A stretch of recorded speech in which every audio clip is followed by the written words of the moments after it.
Sveiki visi, čia Robertas ir dabar mes tęsime pamoką apie 3ds Max.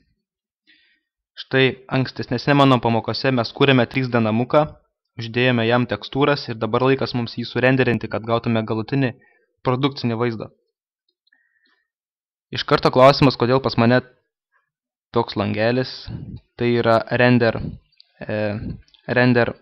save frame'as, tai yra render panelyje yra rezoliucija 640x480. Čia yra būtent tas vaizdas, kurį matysime išrenderinę vaizdą. Jeigu norite tą patį pasidaryti, tai spaudžiame dešinę pelės klavišą ant Perspective ir Show Save Frame. Uždedame varnelę. Dabar turime modelį ir mes norime jį surenderinti. Dažniausiai spaudžiame iš karto šį mygtuką ir mums surenderina. Bet pagal nutylėjimą mes gaunam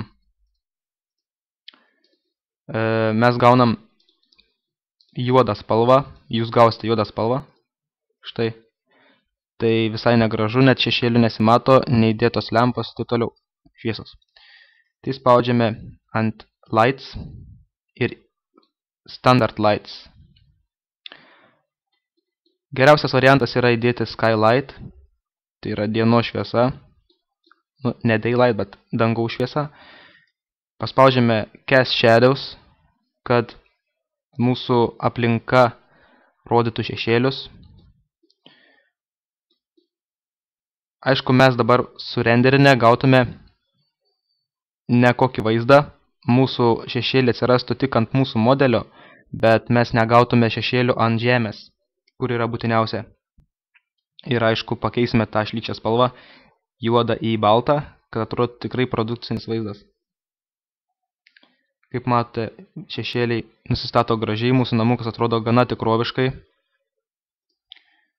Spaudžiame Rendering, Environment, Color ir pakeičiame ją į baltą. Čia bus aplinkos spalva, kai surenderinsim, gausim aplinkui baltą spalvą.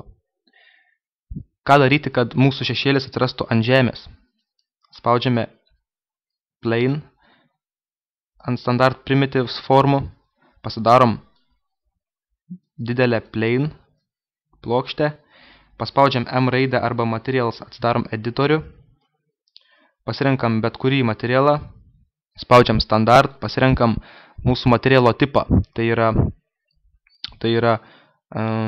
Matte Shadow.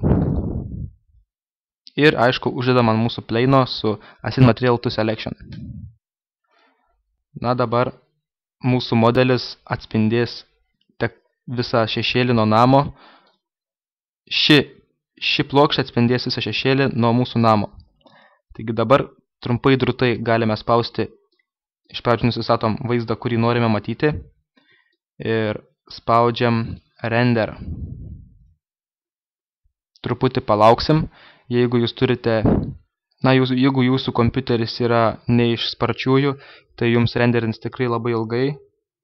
Man renderina irgi ne kuo puikiausiai, nors mano kompiuterio duomenys yra gana neblogi. Na, bet palaukti galime.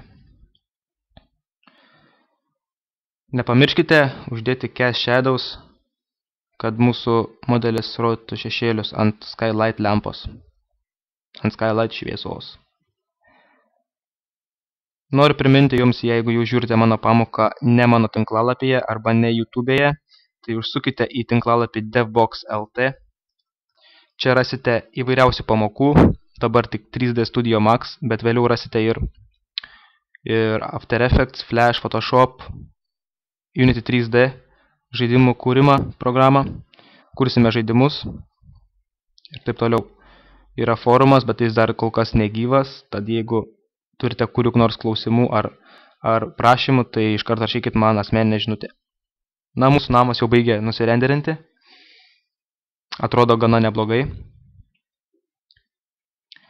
Gautas baltas fonas. Tekstūros matosi,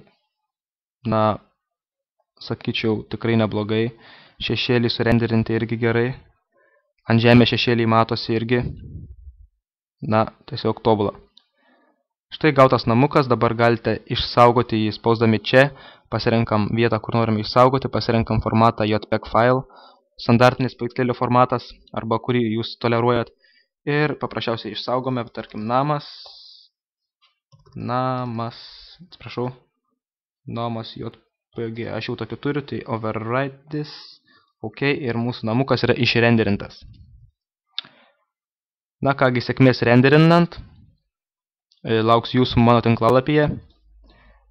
Jeigu jūs dominta kitos pamokos, tai laukite kitų pamokų, nes greitai bus išleistos Adobe After Effects pamokos. Iki.